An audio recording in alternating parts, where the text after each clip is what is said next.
What if the government found a way to influence a person's thoughts, emotions, and decisions without them ever noticing? What if a program the world believes ended decades ago actually continued, hidden behind new technologies, private contractors, and everyday digital systems we all use? Evidence buried in leaked documents, unexplained experiments, and modern behavioral research suggests exactly that MKUltra may not have ended at all. It may have simply changed shape. In 2018, a 47-page document accidentally surfaced through a FOIA release. Inside was a description of behavior modification methods, tested long after the official shutdown of MKUltra. The techniques listed weren't primitive Cold War tactics. They were modern, clinical, and disturbingly precise. Remote behavioral disruption, memory interference patterns, emotional response induction. And the document didn't come from the CIA, the original architect of MKUltra. It came from the Department of Defense, meaning the research didn't die. It just moved. A disturbing case from 2004 makes this even more unsettling. A man known only as Subject 14 began experiencing commands in his mind. Turn around, touch your ear, repeat this phrase. Doctors diagnosed him with a mental disorder. But 2 years later, a classified paper described synthetic telepathy, a technology using microwave frequencies to transmit auditory signals directly into the brain. The specific commands in the paper matched, word for word, the instructions Subject 14 claimed to hear. He wasn't imagining commands. He was receiving them. But mind control in the modern age isn't just about direct brain interference. It has evolved into something far more subtle and far more scalable.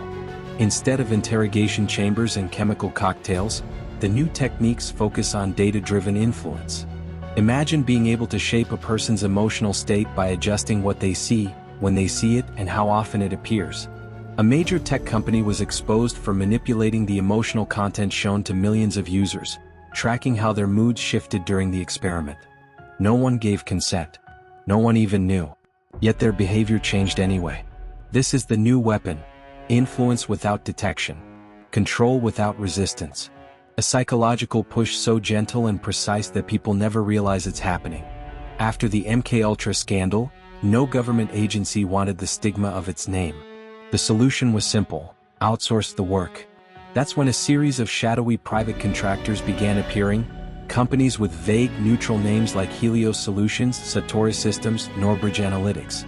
Their research focuses on psychoacoustic manipulation, neural mapping, emotional compliance modeling, and cognitive prediction algorithms. They change names frequently, reshuffle staff, disappear, and reappear under new corporate identities. Yet their projects continue in a perfect, uninterrupted progression, as if someone is keeping the larger mission alive behind the scenes. Some of these companies have been linked to odd government grants that fund research into areas with almost no public explanation. One project titled Behavioral Pattern Interference in Distributed Networks was funded for nearly $60 million over 6 years. Another received funding to explore non-contact induction of emotional responses in controlled populations. These phrases are so carefully worded they almost sound safe, until you realize they describe ways to manipulate people remotely. Meanwhile, researchers across the US and Europe have detected unusual low-frequency transmissions active during early morning hours, between 2 and 4 a.m. too weak for normal communication, but perfectly designed for neural entrainment. These frequencies can influence mood, sleep patterns, and emotional balance. Early MKUltra files show experiments with similar frequencies. But these signals today aren't coming from military bases. They're coming from civilian infrastructure, from cell towers. In the digital era, test subjects don't need to be kidnapped or kept in underground rooms. They can be selected by an algorithm, monitored through their devices, and influenced through personalized content. Hundreds of individuals online claim they're being targeted or manipulated. For years they were dismissed as delusional. But recently leaked summaries refer to remote behavioral benchmarking using anonymous civilian networks. The language is cold, clinical, and clear. Civilians can be tested on without ever knowing it. The algorithms involved are shockingly sophisticated. They observe how long a person pauses on a post, how quickly they scroll, which words trigger emotional spikes, which colors cause hesitation, how music influences their mood. These tiny pieces of information form a behavioral fingerprint, unique, predictable, and incredibly valuable. Governments and private organizations can feed this data into machine learning models designed to predict what will influence that person most effectively. Fear, anger, compliance, confusion. Anything can be triggered if you know which buttons to press and when to press them. There is also the issue of biometric data. Modern devices track heart rate, stress levels, sleep cycles, even breathing patterns. Combined with behavioral analytics, this gives unprecedented insight into someone's mental state. Imagine a system that knows you're anxious before you realize it yourself. A system that can push content designed to amplify or reduce that anxiety. Not through chemicals or electric shocks, but through tailored digital influence. And then there's the rise of voice-to-skull technologies. While officially described as tools for communication in high-noise environments, leaked documents hint at more ambitious uses. Tests reportedly showed that microwave-based audio transmission can implant sounds directly into the auditory cortex. Not necessarily full sentences, but tones, noises, or emotional cues. The potential applications are limitless and terrifying. The most troubling part is how these technologies could be layered. A person could receive a targeted emotional cue through a subconscious audio signal, paired with a tailored piece of digital content delivered at the perfect moment, while low-frequency environmental signals nudge their brainwave patterns into a state of heightened receptivity. Nothing about this requires dramatic abduction scenes or secret lab rooms. It can all happen while someone scrolls on their couch. Why continue such research? Because influence is the ultimate currency of power. Controlling what people think, how they react, and what they fear is more powerful than any weapon. Elections, public opinion, social movements, consumer behavior, all can be shaped.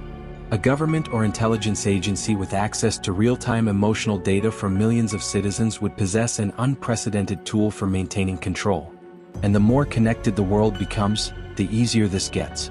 Smart speakers listen for commands but pick up everything else as well. Smart TVs know when you're in the room.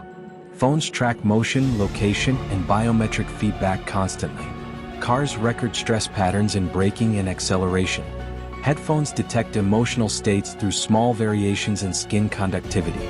These devices are marketed as conveniences. Few people consider what could happen if they were feeding into a unified intelligence system designed for influence. Each new technology slots into the same puzzle MKUltra was trying to build decades ago. Only now the pieces fit perfectly. Today the world is saturated with data. Every gesture, every hesitation, every emotional fluctuation, all can be captured, analyzed, and used. Imagine a system that knows what you're afraid of before you do. A system that knows what will make you angry, calm, compliant, or confused. A system that can nudge millions simultaneously without leaving fingerprints. That system already exists. The only question is who controls it, and how far they're willing to go. MKUltra wasn't about controlling one person. It was about discovering what makes the human mind bend. The modern continuation is about discovering how to make entire populations bend, quietly, invisibly, and voluntarily. The truth is simple and terrifying. The real experiment isn't happening in secret rooms anymore. It's happening in daily life. Silent, invisible, perfectly integrated, and most people will never realize they're part of it. If you want more deep investigations like this, follow the channel and subscribe.